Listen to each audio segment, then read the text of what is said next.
Hi everyone, I'm your host Sarah. And I'm Anthony. Welcome to the first ever episode of Bonding Over Murder. Here we'll be talking about various true crime stories that Anthony's never heard of before, right? No, never heard of them once. Especially today's case, we're looking at America's first serial killer, H.H. Holmes. I'm assuming you know nothing about him. Well, I imagine he's related to Sherlock. Except in reverse. He can, detect a way to murder people excellently. No, I don't know anything about H.H. Holmes. All right. Well, let's get into it.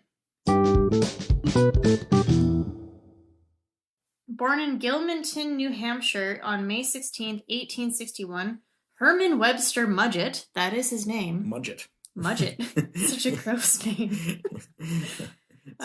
Sounds like a swear word. Oh, it's just a mudget. I'm going to start using it as that.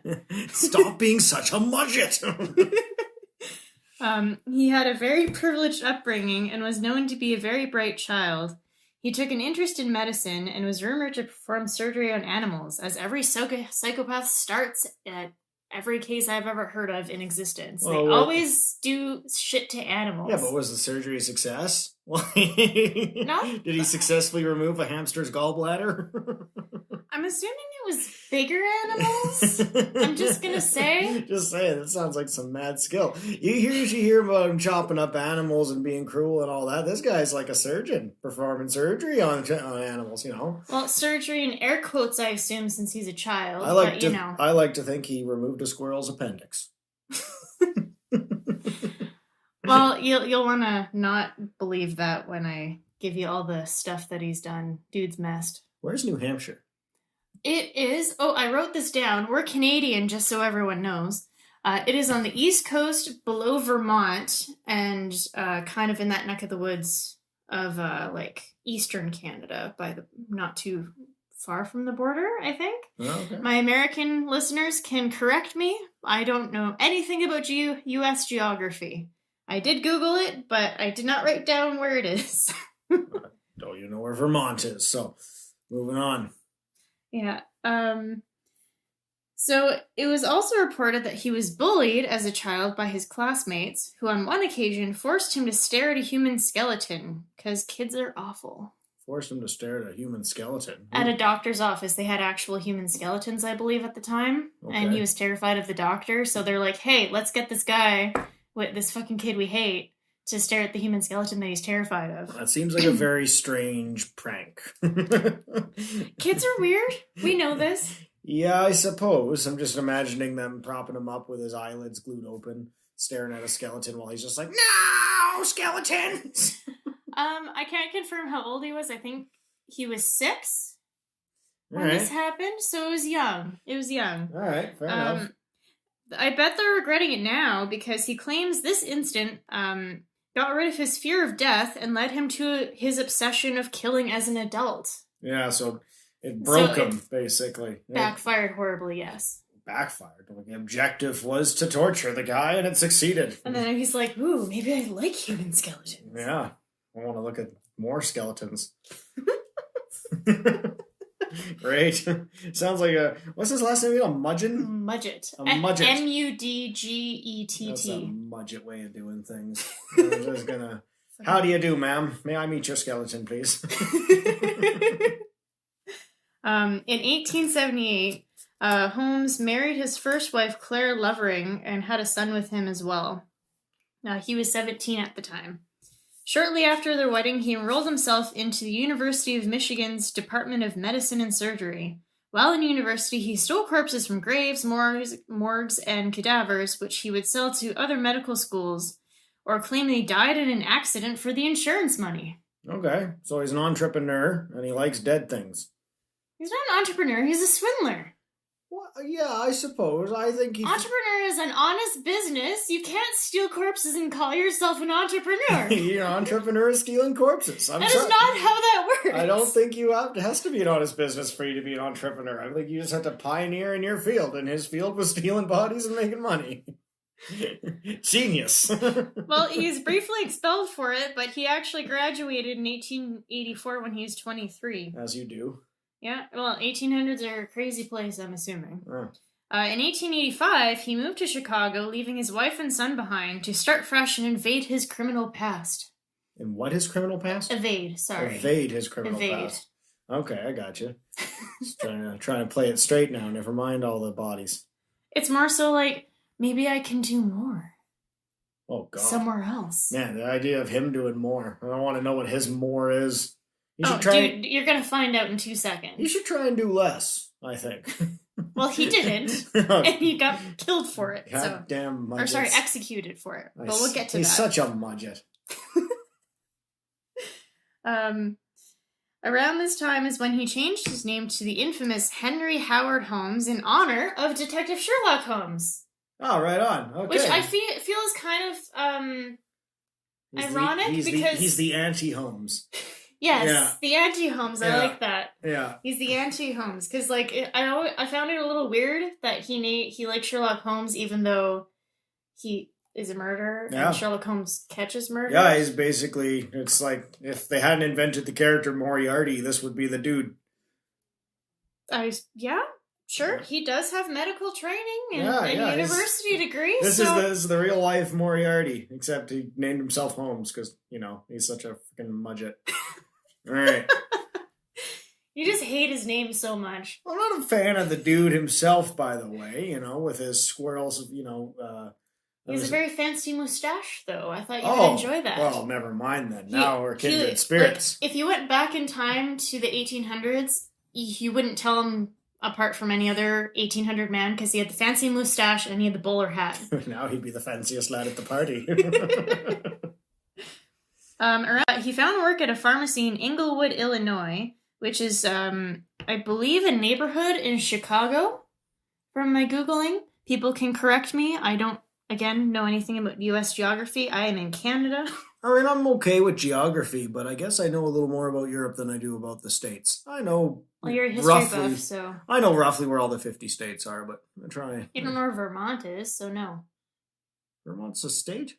Yes. Oh, yeah, okay, well... See, you know as little as I do, but U.S. geography. No, I know 49 states. That was the 50th one I didn't know about. Do you know where New Hampshire is? Is that a state? Yes. Oh, I knew 48 of the states. For reference, for all the Office fans out there, Holly moves to Nashua, and that's in New Hampshire. Oh, okay, I got you. But right. I think from the Googling, it's at the very bottom of New Hampshire, from when I Googled it. So it's full of a bunch of flaxes. Sounds good. Except for he's there now. Or no, he's in Illinois, sorry. He's in Illinois. He was born there, though. All right. In Gilmanton. Anyway...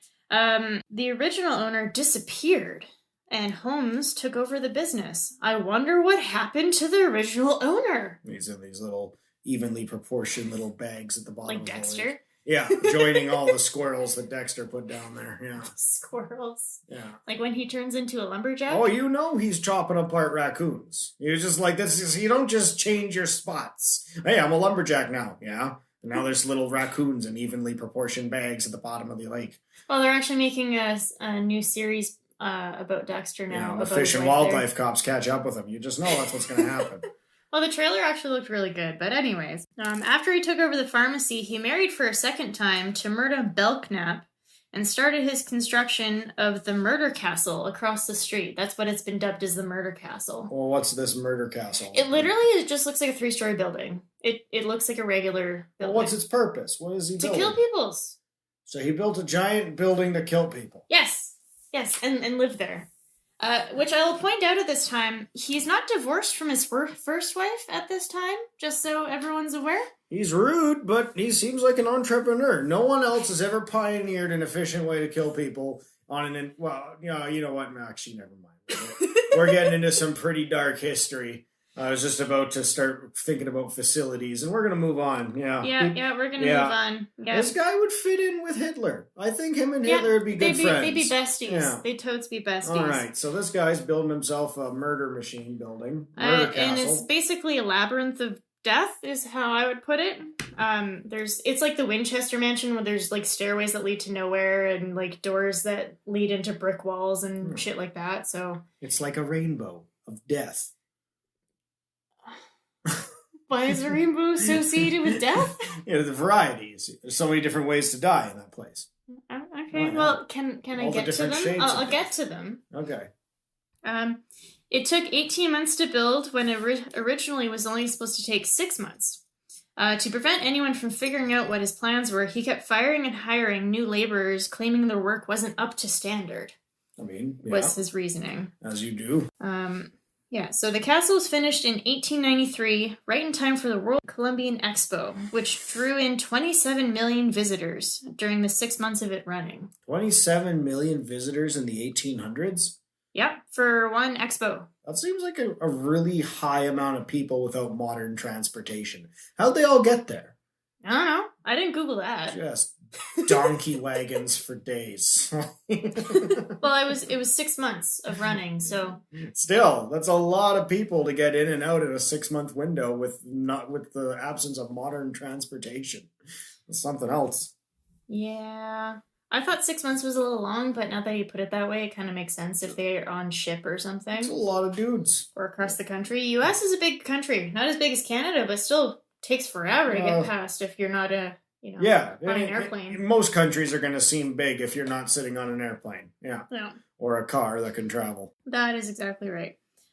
So the first floor was the pharmacy, so that was an actual, business. Oh, you could get your cough medicine there, right on. Yeah, exactly. Okay. The third floor was apartments and his living quarters. All right. But the second floor was for the tourists, because he labeled it as a hotel, basically. Mm-hmm. I don't know how many people stayed there, because there's no actually... I couldn't find very many documents about that. Okay. But either way, some doors locked people in their rooms. All the rooms were installed with gas lines, so he would put gas into the rooms, and that's how he would kill them. Oh. Yeah, this guy'd love Hitler. I guess they never got a chance to meet, but they would have. No, this is 1800s. So they would have hit it off. Hitler, maybe he was reincarnated as Hitler. Oh, there you go. The anti-Holmes then becomes Hitler. Yeah. For all of those that believe in reincarnation like I do. And you know what? It's all just Mudgett. They're just Mudgetts, that's fucking Mudgetts. That's Hitler's maiden name, is Mudgett. God, I hate that name. Yeah, just a long line of Mudgetts. They were also soundproofed, and doors were installed with alarms, so that way he would know where his guests were. Oh yeah, you gotta. Yeah. As a budding entrepreneur, you gotta know where your quarry is going. God.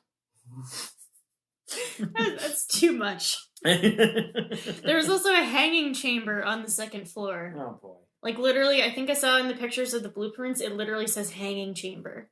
He's just making a macabre haunted house, but for real. For himself. For himself. This is before clowns. So it's a haunted house without clowns and real dead people. It's the late 1800s. Why were there no clowns?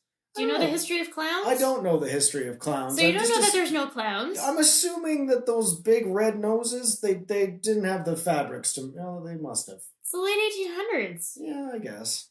They're not like the Stone Age. They have shit. Yeah, it's true. I'm aware they have shit, but I just didn't think they had the equivalent shit to make clowns come into existence.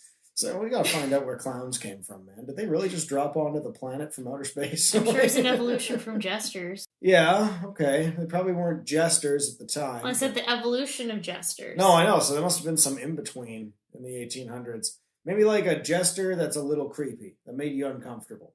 I can see that. It's not full clown yet, but there was something already off of this dude. You know what? It's probably a Mudgett. They're probably, the whole extended Mudgett family became clowns. Okay, anyways. Chutes and trapdoors were also installed to officially move bodies to the basement. And nobody questioned that he wanted a human-sized chutes that would go to the basement. Nobody questioned that. That still kind of gets me, but, I've got big trash. Human-size? Human-sized trash, yes. Because I only buy the really big garbage bags in bulk. And so, when I throw my trash out, it's going to go... Are they called the hefty bags? The hefty in bags. The States? Yeah, I'm getting a Sweeney Todd vibe from this guy. Well, on one floor he's got this business, on the other floor he's got this business, and like Sweeney Todd, he's a fucked up entrepreneur. Oh, just let me keep going. All right. Here he would dissect them, then sell their organs and other body parts to the medical community. Sweeney Todd put them in pies. And then he would loot their corpses, and after that he would dispose of them by either burning them in his kiln, using an acid bath, or quicklime pits. I don't know too much about quicklime, but I'm assuming it's similar to acid. So how many little humans did this guy snag? They don't officially know, but they're ranging it from 20 to 200. 20 to... Okay, so a number to 10 times that number. They're claiming people think that the actual number is either 27 or 30 is kind of... Well, then who ranged it to 200? That guy's really like... Well, just, I bet you that sells a book. Oh, he has tons of books. There's documentaries. There's a movie. I think there's multiple movies. Like, this is very well documented. Right, okay, fair enough. As far as we can, anyway. It's still the 1800s, so there's still shit we don't know. But anyway, to furnish his castle, in air quotes, I'm going to call it, because it's not castle, but he would buy items on credit, then hide them when creditors came by to repossess them. Because he had a walled-up room, that he would store all the furniture in, so that way when they came by, it wasn't there. He's like, sorry guys, your furniture isn't here, you can't take it from me. So, did anyone ever put 2 and 2 together that people were all going missing in this place? No. No? No. It's like, hey, you're... I think people found him they were uneasy around him. Oh, it probably smelled like quicklime. Tuna fish. I think 1800s, the hygiene is not as much as we have now. Like, people don't bathe every day like we do now. Well, yeah. I mean, in the 1800s, you still didn't have running water yet. At least not. No, I'm sure you did. It's the late 1800s, late 1800s, like 1890-some. 1893. I think, no. 1893, I bet you they were getting their water from wells. Please correct him, historians. They were bringing the bucket up from the well, and that's what they were doing. That's not what happened. They definitely had plumbing in the late 1800s. Plumbing? No, they definitely didn't. They would have had outhouses. In the city? In the city. No. Big old poop pits. No. That's not what happened. Big old poop pits. 1893. Dong farmers. They definitely had piping. Why would they not? They had a sewer system, maybe, but like even the Romans had a sewer system, but that was just underground channels in which all the feces would run and flush with water from the aqueduct system. I don't think that's how that worked, but we're gonna move on. They're pooping in outhouses, man. I'm telling you. In a city. Mm-hmm. No. Yeah. No. Anyway, one creditor claims that the building was completely empty when he got there. There was no furniture, no nothing in it. It was like an empty building. Right. Okay. Because he stored it all in the wall. Holmes would marry a third time to Georgiana Yoke in 1894, who would later be a key witness during his murder trial. Oh. Yeah. Right on. Yeah. So, mind you, he has not divorced any of these women. He's still married to all 3. Sweet. Just gonna point that out. Yeah. Doesn't mean anything else to his murders, but like just garbage person, as Gillian Patrick would say. Yeah. Well, wait, hold on. Is he garbage, or did he tell his other wives about the new wives? No, he just abandoned them. Oh, They all lived. Like, he didn't kill any of them, but he just abandoned them and was like, peace out, bitches. He's a pretty classy dude. Yeah. All right. After the fair was over, he fled Chicago from creditors who were after him, leaving, as I said, he had another wife behind to scam people across the country. Oh. So he's doing lots of scamming. He's an entrepreneur of douche. Like, I think he's higher than douche. He's basically taken douchiness to not more than an art form. He's taken it to a worldwide business. Well, nationwide. Mudgetts. Well, there's still Mudgetts alive, so you shouldn't be so mean to Mudgetts. His family is still alive. Like, he had a son that he abandoned, so, like... Come at me, Mudgetts. I know your dark past. The scam that would lead to his undoing is when he convinced associate Benjamin Peitzel to fake his death so his wife would get $10,000 life insurance policy, which is roughly $315,000 today. Okay. From Fidelity Mutual Insurance is what it was called. After Holmes was jailed for a different scam, he told fellow inmate Marion Hedgepeth, an outlaw known as the Debonair Bandit. I thought you'd get a kick out of that name. The Debonair Bandit? The Debonair Bandit, or the Handsome Bandit. The Handsome Bandit. He's very good looking, apparently. Oh, well. Either way, he was a famous outlaw that was in jail, was in prison with Holmes. Had he been tried in this century, would have just been like, he can't have been the bandit. He's too good looking. There's good looking people that go to jail. No, they usually get off. No, Ted Bundy was considered good looking. Ah. And he got executed. Well, there you go. One less Bundy. Now we need to get rid of the Mudgetts. Anyway, so he told him about the life insurance scam and offered him $500 if he could recommend a good lawyer. Holmes, of course, didn't honor this agreement because he's a dickhole. And Marion told the police everything they talked about, even though Holmes gave him the alias of H.M. Howard. Oh. So he didn't know that his name was H.H. Holmes. He knew him as H.M. Howard. But despite giving him false name, Holmes was finally caught in Boston in November of 1894 for the scam with Peitzel. Days after his arrest, Carrie Peitzel would come to police confessing to the scam and concerned that Holmes actually killed her husband instead of it just being a fake death. Oh my. Yeah. Oh, it gets worse. Her worst fears were realized when it was discovered that Holmes knocked Benjamin Peitzel out with benzene. I'm not sure what that is. I'm assuming it's benzene. Yeah, no. They were very specific. They said benzene. Okay. So I'm assuming it like chloroform. That's kind of what I was guessing too. You imagine a little glass bottle and a rag. Or something. Because I'm sure they weren't like Dexter and have syringes. Well, he might have had it in the pharmacy that he ran downstairs. That's true. Yeah. Well, he fled the pharmacy at this point. Yeah, but he took a bottle of benzene with him. Well, he didn't go back to Chicago. I don't think. Had it with him. It was his rainy day benzene. You never know when you're going to need to benzene a dude. Oh, God. In his line of work, that's actually quite logical. Yeah. It's like stocking up on tarps and duct tape for modern day peoples, right? Yeah. And zip ties. Yeah. Never have too much duct tape. So he knocked him out with benzene and then burned his body. Oh, okay. Because he just loves burning people. Well, That's his jam. Yeah. That's his jam. He also killed 3 of her 5 children when he convinced her to let him travel with them. Oh, yeah. There's 3 of them went missing. Yep. Jesus. I told you it was going to get worse. Wait. I'm not even done yet. When did the 3 kids go missing? And was that not when he got caught? Okay, so he got caught in 1984 in November, and then they discovered their bodies in July of 1895. Oh, my. So 2 of them, it is believed that he locked 2 of them in a trunk and filled it with gas from a lamp valve. They were found in a basement in Toronto, Canada. So our neck of the woods.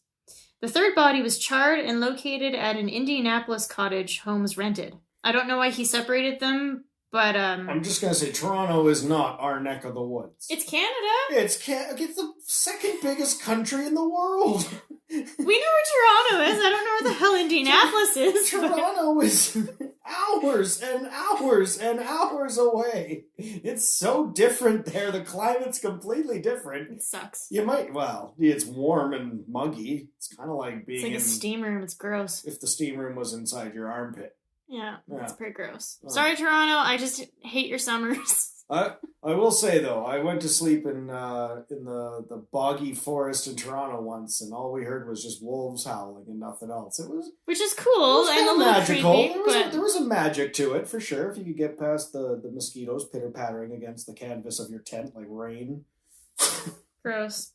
So their names were Etta, Alice, and Hetty Peitzel, and those were the bodies of the children found. Ah, bugger. Yeah. What a Mudgett. The police did trace him back to Chicago and entered his murder castle. There they found his torture chambers, trapdoors, and also discovered mounds of animal and human bone, including children as young as 6 years old. Ah, bugger. Yeah, they also found bloodied women's clothes next to a dissection table that was also covered in blood. Oh, jeez. How macabre can you get? Like, this guy legit made a real-life haunted house. Like, all haunted houses are basically recreations of this guy's little castle. Yeah. With clowns. It's not a castle. It's a regular building. All right. It's just a regular building. He was found guilty by a Philadelphia grand jury in late 1895 for the murder of Benjamin Peitzel. After his conviction, he confessed to at least 27, but again, it's like some say 30, so we'll never actually know. Murders in Chicago, Toronto, and Indianapolis. Since he was such a compulsive liar, it's no surprise that some of the people he confessed to murdering were found still alive. Oh. So he's like, yeah, I totes killed these people. And they're like, oh, these people are fine. They're alive. Oh, well, there you go. So he's just a compulsive liar. Were they half murdered? Did No, he start the job? No, they were fine. Okay. He just listed out names for funsies. And then muddy the waters a bit. Yeah. Okay. Yeah, exactly. And like I said, we don't know officially how many people he killed, but it's between 20 and 200. We'll never officially know. Yeah. Especially because his murder castle burned down, destroying evidence in 1895. How'd that happen? I couldn't find what... Oh, you know he's got a self-destruct code in there or something like that. So he's a Spider-Man villain? Yeah. Or Batman? Sorry, that's Batman. They don't have plumbing, Batman. But this guy figured out a self-destruct code. Yeah. Only the first floor remained, and it was later turned into a post office in 1938. Oh, reuse a building. Why not? Why not? Who cares if it was the building of the murder castle? Yeah. Murder castle is never a good name. Unless you wanted a castle that murders people, in which case it's perfectly fine. But it wasn't a castle. It was a regular building. Yeah, okay. So it was more like the murder townhouse. No, it was a full building. It was still 3 stories, like an apartment building. All right. Anyway. The murder block. There you go. That's it. During his time in prison, he would write his autobiography called Holmes's Own Story, which was found to be full of inconsistencies and straight-up lies. Oh, right on. And who would have guessed that it's all bullshit? So in his story, he had this part where he goes to space, and he starts murdering Martians and taking them apart. I would read it if that was in it, but I don't think that... No. In his book, he lives happily ever after, and he sails into the sunset. And doesn't get executed. Yeah. No, that's... Who wants that ending? Yeah. So, speaking of execution, on May 7th, 1896, he was hanged, but his neck didn't break, so it took 20 minutes for him to die. Oh, yeah. Suck it, Holmes! Yeah, that strong neck. It'll get you. His final request was that he was buried in a cement-filled pine coffin, since he was ironically afraid of grave robbing. Oh, right on. Takes a grave robber to know a grave robber, I guess. So I'm hoping they didn't follow through with his request and rather informed all of the grave robbers that he was there. They totes did. Oh, why would you follow that request? He was buried in Philadelphia, PA. I don't know. Okay, we gotta go find this dude and rob his grave. I know where he is. Is he still there? Let's go rob his grave. It's still on cement, but we'll get to that. We'll steal all of it just to get at him. He's also 10 feet underground instead. We'll get that Mudgett. We're gonna steal his grave and we're gonna drop it in the ocean. Herman Mudgett? Isn't that what his name is? I don't think it was Herman, was it? Pretty sure it was Herman. Yeah, Herman Webster Mudgett. Oh, yeah, okay. See, I wrote the thing. Herman, I know what it says. Herman. Don't make me second guess myself. Yeah, I gaslit you there. You did gaslight me, but that's okay. I still love you. It was gaslighting out of ignorance, not willful malice. It's okay. I still love you, sweetie. I don't think so. After his death, a man named Patrick Quinlan, who was his caretaker during his active years, was suspected of being an accomplice. Oh. He claims he was innocent and only helped build some trapdoors and lined rooms with the asbestos for soundproofing, but knew nothing of their purpose. Oh. I mean, you gotta suspect trapdoors. Oh, Who has trapdoors in their house? He's probably learning to play the banjo. We had to soundproof the house first. But the trapdoors. Yeah, that's... Is he playing the banjo as he falls down the trapdoor? The trapdoor is for throwing the banjo down when you decide you hate that damn instrument. But first he had to try and learn how to master it in a soundproof studio, and then the trapdoor was for throwing the banjo down. Case solved.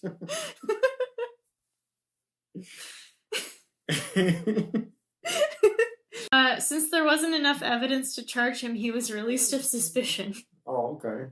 He also suffered from severe insomnia for 19 years after Holmes's death. Friends would say that he would wake with a start, covered in sweat, and be crying for help, and would have hallucinations of being attacked when someone came to help him. Oh. So he was basically having really bad night terrors and be like, someone's attacking me! What do you think? Guilty conscience, or more like he kind of realized what he had been party to and it disturbed him that much? I think that would be enough for me to have night terrors like that. Yeah. If I knew that I helped install trapdoors for bodies for this dude that murdered people and soundproof the walls so that way he could murder people. Then. He's feeling guilty even if he wasn't actually a part of it. But he still helped build things. Guilt drove him to insomnia. That kind of makes sense, yeah. He later killed himself in March of 1914, leaving a suicide note that read, "I could not sleep." Okay. That's all it said, was "I could not sleep." Oh, he's leaving a mystery there on that one. Right. Oh, okay, you're sleeping now, buddy. Oh, that's so sad. A little sad, but yeah, don't kill yourself if you can't sleep. That's not the best way to do it. Yeah, but for 19 years, that's a long time to be without sleep. That's true. That's a long time. He had to have slept somewhat. And they didn't have very good therapy back then. It's true, but he had to have slept somewhat. I don't think the human body is capable of doing that. Eventually, your systems would shut down. Well, you just take the micronaps, right? Oh, he's having micronaps. Okay. I'm assuming. I don't know. All right. But, and now, fast forward to 2017. Yes, we're going that far ahead. That's quite the jump. Isn't it? Well, he's dead. There's no more else to go in that time period. So, in 2017, rumors of Holmes evading death continue to circulate. They've been circulating since he passed, but they're now coming. What, they hung some other poor sap? Some people think. Oh, boy. So, some people think that he actually evaded death and somebody took his place and got buried instead of him. Oh, there you go. Yeah. Either way, his great-grandchildren petitioned the Delaware County Court to exhume his body. Archaeologists from Penn Museum performed the exhumation and sent DNA to be tested at King's College in London, England. There you go. They are related, because Hitler has that whole conspiracy around him where it's just like, did he actually die in his bunker? Or did he escape? There you go. They're all Mudgetts. Well, let me finish. Sneaky escaping Mudgetts. Well, let me finish. His clothes were reported to be almost perfectly intact, as was his mustache attached to his skull. Oh. Because he was covered in the concrete, so it preserved certain things. Oh, right on. Fancy his skull at the party. Right. They then compared his DNA to living Mudgett family members, and it was confirmed that the DNA from the skull was related to the living Mudgett. Oh, there you go. The team also did investigative research and found the medical records from the 1800s that matched up to the remains found in the grave. His remains were reinterred at the Holy Cross Cemetery in Yeadon, or Yeadon? I don't know how to pronounce this. They buried this dude in a cemetery next to other people? There's no Yeah. special treatment for a Mudgett? We gotta go rob that grave. It was special treatment. You got encased in concrete like you wanted. Oh, I meant special negative treatment. Oh, like, no. You know, we're not going to bury you with what you want next to all the other people. If it makes you feel better, it was just a regular old pine coffin. Yeah, I know, but poor Frank, who's got to, like, be right next to a Mudgett. You know what I mean? Do you think there's any Franks in the 1800s? Yes, there were definitely Franks. Franklin Roosevelt. That was not the 1800s. That's not the 1800s? Or which or one? No, I think... There's a Teddy, there's a Teddy, and there's a Franklin. Yeah, Franklin was Franklin was the Depression, the Great Depression in the 30s. Oh, shit. And Teddy's the older guy from the 1800s. Yeah. Either way, there were definitely Franks. There had to have been Franks. Well, you gotta give me another example then, because you just botched yours. Well, there's, I mean, it's a last name, but Benjamin Franklin. We know the name Franklin existed at the time, so someone's got to be called Frank. Okay, how about this? They called the Europeans living in the central France area, medieval time, they called them all Franks. Okay. Yeah.